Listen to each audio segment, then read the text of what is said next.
बिस्मिल्लाहिर्रहमानिर्रहीम सल्लल्लाहु अलैहि वसल्लम। अस्सलाम वालेकुम क्लास 9। उम्मीद है आप सब खैरियत से होंगे। आज हम करेंगे यूनिट 3 की एक्सरसाइज 3.4 के क्वेश्चन नंबर 5 को, लास्ट क्वेश्चन को। इससे कबल हम प्रीवियस वीडियोस में एक्सरसाइज 3.4 के क्वेश्चन नंबर 1 to 4 क्वेश्चंस तक डिटेल से इन तमाम क्वेश्चंस को डिस्कस कर चुके हैं। इन तमाम के लिंक्स मैंने डिस्क्रिप्शन में दे दिए हैं, आप इनसे रिलेटेड भी लेक्चर ले सकते हैं। एक्सरसाइज 3.4 के क्वेश्चन नंबर 5 की तरफ चलते हैं। क्वेश्चन नंबर 5 है, if v is equal to 1/3 pi r square h, find v when pi is equal to 22/7, r is equal to 2.5 and h is equal to 4.2। तो यहाँ पे हमारे पास एक इक्वेशन है जो कि है v is equal to 1/3 pi r square h. तो इस इक्वेशन से उसने कहा है ये जो v है इसकी वैल्यू को फाइंड करें, ठीक है, जबकि पाई आर और एच इन तीनों की वैल्यूज उसने हमें दे दी हैं, ठीक है। तो हमें सबसे पहले क्या करना है, हमें इसकी दोनों साइड पे लॉग ले लेना है, ठीक है। तो हम यहाँ पे लिखेंगे taking log on both sides. तो हम दोनों साइड्स पे लॉग ले लेंगे। तो यहाँ भी v से पहले हमारे पास आ जाएगा लॉग v, और यहाँ भी इस सारी वैल्यू से पहले हम लिखेंगे log 1/3, और उसके आगे हमारे पास वैल्यू है पाई आर स्क्वायर एच। तो अब हमारे पास यहाँ पे जो लेफ्ट हैंड साइड है log v, ये वैसी की वैसी आ जाएगी। हम यहाँ पे लिखेंगे log v, जबकि हमारे पास यहाँ पे जो राइट हैंड साइड है यहाँ पे लॉगरिथम के लॉज अप्लाई हो जाएंगे। सबसे पहले हम log 1/3 ये वैसे का वैसे लिखा, और यहाँ पे देखिए 1/3 और इस सारी वैल्यूज़ के बिटवीन में यहाँ पे मल्टीप्लाई है, ठीक है। तो लॉगरिथम के लॉ के अकॉर्डिंग मल्टीप्लाई प्लस में चेंज हो गया, और नेक्स्ट वैल्यू सारी की सारी आ गई log pi r square h, ठीक है। तो यूँ हमने इसको 2 पार्ट्स में लिख दिया, 1/3 log के साथ, और चूँकि ये सारी वैल्यूज़ 1/3 के साथ मल्टीप्लाई करेंगे तो मल्टीप्लाई को प्लस में चेंज, और नेक्स्ट ये सारी वैल्यूज़ आ गई, ठीक है। उसके बाद log v left hand side में वैसे का वैसे ही, यहाँ पे हमारे पास log, यहाँ पे देखिए 1 है और ये डिवाइड है, ठीक है। तो जब हम लॉगरिथम का लॉ अप्लाई करेंगे सेकंड लॉ, तो उसके अकॉर्डिंग जो हमारे पास डिवाइड होता है वो माइनस में चेंज हो जाता है, ठीक है। लॉगरिथम के लॉज के अकॉर्डिंग जो डिवाइड है, जैसे m/n है, तो जो ही लॉगरिथम का लॉ अप्लाई हुआ है तो डिवाइड माइनस में चेंज हो गया। बिल्कुल इसी तरह से ये जो डिवाइड है ये माइनस में चेंज हो जाएगा, और नेक्स्ट वैल्यू आ जाएगी log 3। उसके बाद हमारे पास है प्लस log पाई आ जाएगा, ठीक है। और आगे देखें पाई आर स्क्वायर और एच, ये तीनों वैल्यूज़ आपस में मल्टीप्लाई कर रही हैं। तो लॉगरिथम के फर्स्ट लॉ के अकॉर्डिंग जो मल्टीप्लाई है वो प्लस में चेंज हो जाता है। जैसे यहाँ एम एन के साथ मल्टीप्लाई कर रहे हैं एम एन, और जो ही लॉग का लॉ अप्लाई हुआ है तो मल्टीप्लाई जो है एम एन में प्लस हो गया है, ठीक है। तो बिल्कुल इसी तरह से ये तीनों वैल्यूज़ जो है वो मल्टीप्लाई कर रही हैं, तो मल्टीप्लाई प्लस में हो जाएगा। लॉग पाई प्लस आ जाएगा लॉग आर स्क्वायर, और फिर प्लस, और लास्ट वैल्यू जो है log h वो आ जाएगी, ठीक है।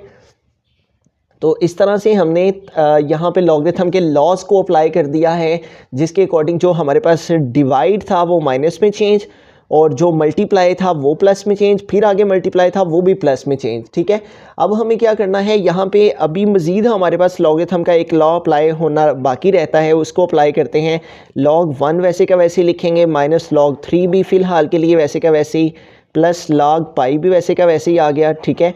अब यहाँ पे देखिए हमारे पास है log r स्क्वायर, तो लॉगरिथम का जो थर्ड लॉ है उसके अकॉर्डिंग अगर किसी वैल्यू के ऊपर कोई एक्सपोनेंट हो तो जो ही log का लॉ अप्लाई होता है तो वो एक्सपोनेंट फर्स्ट पे आ जाता है। जैसे m के ऊपर n है, ठीक है, एक्सपोनेंट, तो जो ही लॉ अप्लाई हुआ है तो n स्टार्ट में आ जाएगा और log m आगे आ जाएगा।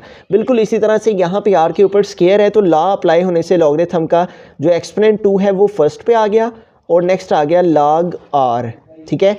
और उसके बाद लास्ट में वैल्यू है हमारे पास प्लस log h, ठीक है। तो यूँ इन सारे स्टेप्स में हमने क्या किया है, सबसे पहले हमने log 1/3 इसको सेपरेट लिखा, और 1/3 और पाई के बिटवीन में यहाँ पे प्लस है, ठीक है। तो जो लॉगरिथम का फर्स्ट लॉ है उसके अकॉर्डिंग मल्टीप्लाई प्लस में चेंज हुआ और नेक्स्ट वैल्यू के साथ आ गया log pi r square h. इस तरह ये 2 पार्ट्स में हमने लॉग को लिख दिया लॉ के अकॉर्डिंग ही, ठीक है। आगे फिर हमने लॉज ये अप्लाई किए हैं। लॉग 1 आ गया, डिवाइड लॉगरिथम के अकॉर्डिंग माइनस में चेंज हो जाता है, और लॉग 3 आ गया, प्लस लॉग और नेक्स्ट वैल्यू है पाई वो आ गई। उसके बाद है आर स्क्वायर, लेकिन पाई और आर स्क्वायर के बिटवीन में यहाँ पे मल्टीप्लाई है, तो मल्टीप्लाई लॉगरिथम के लॉ के अकॉर्डिंग प्लस में चेंज, लॉग आर स्क्वायर आ गया। फिर आगे मल्टीप्लाई है आर स्क्वायर और एज के बिटवीन में, फिर ये वाला मल्टीप्लाई प्लस में चेंज, और नेक्स्ट आ गया लॉग एज। ये सारी वैल्यूज़ लॉग पाई तक वैसी की वैसे नीचे लिखी। यहाँ फिर लॉगरिथम का लॉ अप्लाई हुआ, तो आर के ऊपर स्क्वायर था तो एक्सपोनेंट फर्स्ट पे आ जाता है लॉगरिथम के लॉ के अकॉर्डिंग, और नेक्स्ट वैल्यू के आगे लॉग आर वैसे का वैसे। अब हमारे पास यहाँ पे देखें लॉग 1 हम ले सकते हैं, लॉग 3 ले सकते हैं हम, तो यहाँ पे लॉग पाई है, ठीक है। तो अब हमें पाई की वैल्यू को यहाँ पे पुट करना है, उसके बाद फिर हम एक साथ ही सारी वैल्यूज़ का लॉग लेंगे। फ़िलहाल के लिए हम लॉग 1 वैसे का वैसे ही, लॉग 3 भी वैसे का वैसे लिख लेते हैं, प्लस यहाँ पे लॉग पाई की वैल्यू को हम पुट करते हैं, ठीक है। पाई की वैल्यू को, आर की वैल्यू को, एज की वैल्यू को, पाई आर और एच इन तमाम की वैल्यूज़ को उसने हमें दे रखा है। तो लॉग पाई की प्लेस पे हम उसकी वैल्यू लगा दी जो कि है 22/7, प्लस 2 लॉग आर की वैल्यू उसने हमें दे रखी है, ठीक है, वो यहाँ पे लगाएंगे और वो है 2.5। तो लॉग आर की प्लेस पे आ गया 2.5, प्लस हमारे पास है लॉग एज, तो लॉग लिख के यहाँ पे एज की वैल्यू लिखेंगे, और एज की वैल्यू उसने हमें दी हुई है 4.2, तो यहाँ पे आ गया 4.2। तो इस सारे स्टेप में हमने क्या किया, बेसिकली वैल्यूज़ पुट की हैं। लॉग 1 वैसे का वैसे, लॉग 3 भी वैसे का वैसे। पाई की वैल्यू उसने क्वेश्चन में दी हुई थी, तो पाई इक्वल था 22/7 के, तो पाई की प्लेस पे आ गया 22/7, प्लस 2 लॉग था, 2 लॉग वैसे का वैसे। आर था, आर नहीं लिखा बल्कि आर की वैल्यू जो क्वेश्चन में गिवन थी 2.5 वो आर की प्लेस पे लिख दी, प्लस लॉग था तो लॉग लिखा, एज था तो एज नहीं बल्कि एज की वैल्यू 4.2 लिख दी। अब वैल्यूज़ हमने पुट कर ली हैं, ठीक है। वैल्यूज़ पुट करने के बाद अभी भी हम लॉग नहीं लेंगे बल्कि हम लॉगरिथम का अभी स्टिल एक लॉ अप्लाई होना इस स्टेप में बाकी रहता है, उसको अप्लाई करते हैं। लॉग 1 वैसे का वैसे ही माइनस लॉग 3 वैसे का वैसे लिखेंगे, प्लस यहाँ पे देखिए हमारे पास log 22/7 है। तो जैसा कि हमने लॉगरिथम के लॉज में देखा है कि जो डिवाइड है वो माइनस में चेंज होता है, m/n है, तो जो ही लॉ अप्लाई हुआ है तो डिवाइड माइनस में चेंज हो गया। बिल्कुल इसी तरह 22/7 है, तो log 22 और जो डिवाइड है वो माइनस में चेंज, और नेक्स्ट आ गया log 7, ठीक है।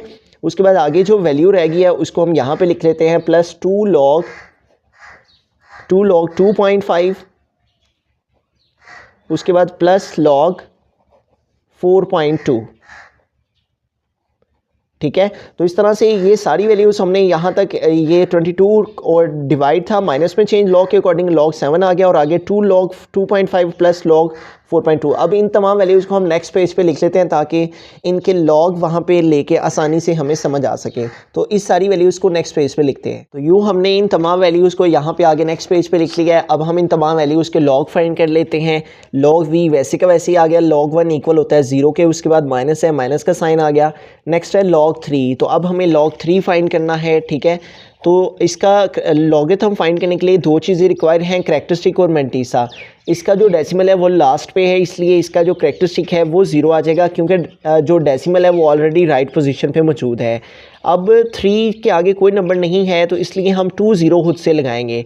अब हम टेबल ऑफ लॉगरिथम में 30 को 0 में चेक करेंगे, ठीक है।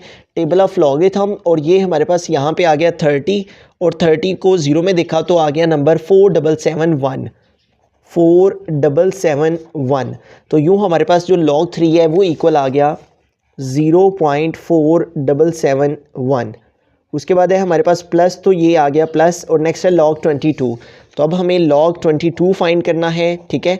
तो इसका जो करैक्टरिस्टिक है उसके लिए हमारे पास इसका डेसिमल लास्ट पे है, तो ये मूव होके इधर आएगा, ठीक है। लेफ़्ट साइड को अगर मूव करें डेसिमल तो करैक्टरिस्टिक पॉजिटिव में आता है, तो प्लस में आएगा, और 1 डिजिट इधर को मूव किया है इसलिए करैक्टरिस्टिक आ गया +1। अब इसका मैंटीसा फाइंड करना है, तो 22 के आगे कोई नंबर नहीं है इसलिए उस खुद से हमें एक 0 यहाँ पे लगा लेना है। अब हम लॉगरिथम के टेबल में 22 को 0 में चेक करेंगे, ठीक है। टेबल ऑफ लॉगरिथम, और ये हमारे पास है 22, और 22 को 0 में देखा तो आ गया 3424। तो इस तरह log 22 हमारा इक्वल आ गया 1.3424। log 22 इक्वल आ गया 1.3424, 1.3424। नेक्स्ट है माइनस, माइनस आ गया। नेक्स्ट है log 7। तो अब हमें log 7 फाइंड करना है। इसका भी करेक्टरिस्टिक 0 आ जाएगा क्योंकि जो डेसिमल है वो ऑलरेडी राइट पोजीशन पे मौजूद है। 7 के आगे भी कोई नंबर नहीं है तो हम खुद से 2 0 लगा लेंगे। और अब 70 को 0 में देखेंगे लॉगरिथम के टेबल में। टेबल ऑफ लॉगरिथम पे आएंगे और हम टेबल ऑफ लॉगरिथम में चेक करेंगे 70 को 0 में। ठीक है, तो 70 को 0 में देखा तो हमारे पास 70 और ये फर्स्ट कॉलम जो है वो 0 का ही है। तो 70 को 0 में देखा तो आ गया 8451, 8451। तो इस तरह 70 को 0 में देखने से हमारे पास जो वैल्यू आ रही है वो है 8451।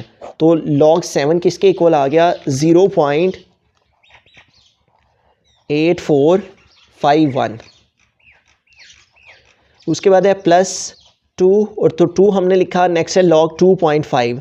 तो अब हमें 2.5 का log फाइंड करना है। तो इसका जो करेक्टरिस्टिक है वो हमारे पास 0 आ गया क्योंकि इसका जो डेसिमल है वो राइट पोजीशन पे मौजूद है। अब हमारे पास है 25, तो इसका हमने log फाइंड करना है। ठीक है, 25 के आगे कोई नंबर नहीं है तो खुद से 0 लगा लेंगे। ठीक है, तो 25 को हम 0 में चेक करेंगे कि क्या नंबर है। ठीक है, तो टेबल ऑफ लॉगरिथम में हम 25 पे आए और 25 को 0 में देखा तो हमारे पास नंबर आ रहा है 3979, 3979। तो यूँ हमारे पास इसकी वैल्यू आ गई 3979। log 2.5 किसके इक्वल आ गया 0.3979। तो log 2.5 की प्लेस पे हम लिख देंगे 0.3979। उसके बाद है हमारे पास प्लस, तो हमने प्लस लिखा। नेक्स्ट जो वैल्यू है जिसका log बाकी रह गया वो है log 4.2। तो हमने 4.2 का अब log फाइंड करना है, log 4.2। तो इसका भी जो करेक्टरिस्टिक है वो 0 आ जाएगा क्योंकि डेसिमल ऑलरेडी अपनी राइट पोजीशन पे मौजूद है। तो इसका मैंटीसा फाइंड करेंगे तो 42 है, इसके आगे भी कोई नंबर नहीं है तो खुद से एक 0 लगा लेंगे। अब हम 42 को 0 में चेक करेंगे। तो ये टेबल ऑफ लॉगरिथम और ये हमारे पास 42 और ये पहला कॉलम ही हमारा 0 का होता है। ठीक है, तो 42 को हमने 0 में देखा तो हमारे पास वैल्यू आ रही है 6232, 6232। तो इस तरह 42 को 0 में देखा तो हमारे पास आ गया 6232।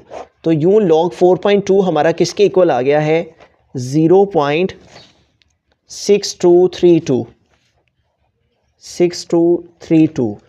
तो अब इन तमाम वैल्यूज़ को हमने वैसे का वैसे ही लिखना है। ठीक है, इस स्टेप में जस्ट इस 2 को हम इस वैल्यू से मल्टीप्लाई करेंगे इस स्टेप में।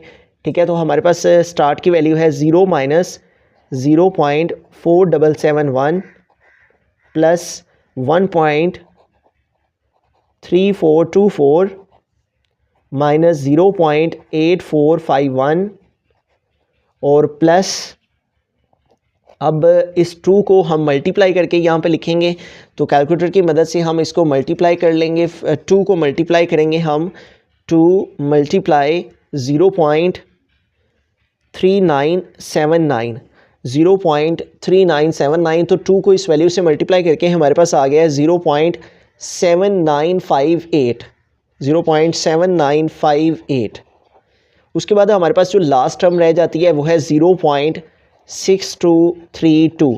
अब इन तमाम वैल्यूज़ को हमें कैलकुलेटर पे कैलकुलेट कर लेना है। तो यूँ हम इस सारी वैल्यू को कैलकुलेटर पे कैलकुलेट करेंगे तो हमारे पास वैल्यू है 0 माइनस 0.4771, 4771।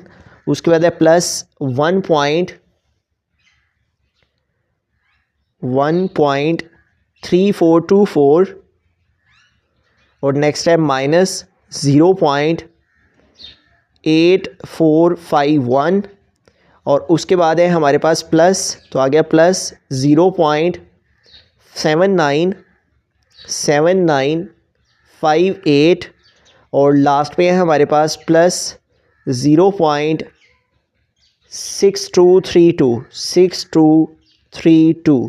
तो यूँ हमने इस सारी वैल्यू को कैलकुलेट पे यहाँ पे कैलकुलेट कर लिया। तो हमारे पास इस सारी वैल्यू को लिखने से फाइनल फॉर्म में हमारे पास जो आंसर है log v वो इक्वल आ गया, log v is equal to 1.43 1.4392 1.4392। तो अब हमें क्या करना है, इस सारी वैल्यू को कैलकुलेटर पे कैलकुलेट करने से जो हमारे पास आंसर आया है 1.4392, इस सारे का अब हमने एंटी लॉग लेना है, ठीक है। तो क्योंकि v के साथ ये जो लॉग है इसको रिमूव करने के लिए हमें इसका एंटी लॉग ले लेना है। तो हम यहाँ पे एंटी लॉग लेंगे, एंटी लॉग, और आ जाएगा लॉग v, ठीक है। यहाँ पे स्टेटमेंट भी लिख सकते हैं, taking anti log on both side. तो इस साइड पे भी हमारे पास इस वैल्यू से पहले आ गया एंटी लॉग, और इस वैल्यू से पहले भी हम लिखेंगे एंटी लॉग, और आगे वैल्यू आ जाएगी 1.4392। तो यूँ ये एंटी लॉग लॉग से cancel, v is equal to, अब इस वैल्यू का एंटी लॉग फाइंड करेंगे, ठीक है। और वैल्यू है हमारे पास 1.4392। तो हमें जब भी एंटी लॉग फाइंड करना होता है तो वो डेसिमल वैल्यू का फाइंड करना होता है। मींस के 0.43 को हमें 9 में पहले और फिर हमें 2 के मीन डिफरेंस के कॉलम में चेक करना है। तो यूँ हम table of anti logarithm open कर लेंगे और 0.43 को पहले हम 2 में देखेंगे। तो ये हमारे पास आ गया टेबल ऑफ एंटी लॉगरिथम, और 0.43 पे जाएंगे हम और उसको 9 में देखेंगे, ठीक है। तो ये हम आगे 0.43 पे, ठीक है।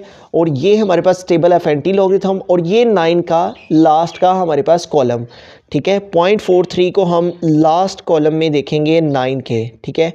तो यहाँ पे 0.43 को हमने 9 के कॉलम में चेक किया, तो 0.43 को 9 के कॉलम में चेक करने से जो वैल्यू हमारे पास आ रही है वो है 2748 प्लस आगे हमने मीन डिफरेंस के कॉलम में 2 में हमने देखना है इसको, ठीक है। 0.43 को ही आगे मीन डिफरेंस के कॉलम में, ये 2 का कॉलम है यानी कि सेकंड वाला, तो 0.43 की रो में आएंगे इधर से और ऊपर से मीन डिफरेंस के कॉलम में जाएंगे। तो यहाँ पे जो नंबर हमारे पास आ रहा है वो है 1।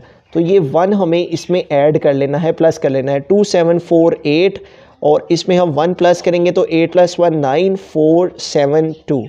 तो यूँ हमारे पास इस वैल्यू का एंटी लॉग लिया हमने तो वो आ गया 2749, ठीक है। तो अब यहाँ पे देखें इसका जो कैरेक्टरिस्टिक है वो हमारे पास 1 है, ठीक है।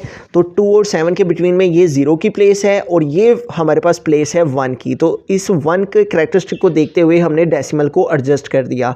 तो इस तरह हमने v की वैल्यू जो फाइंड करनी थी वो इक्वल आ गई 27.49, ठीक है। इसको राउंड ऑफ करके हम 27.5 भी लिख सकते हैं, 9 इसको कैरी दे देगा, ठीक है। तो इस तरह से हमारे पास जो आंसर है फाइनल वो आ गया।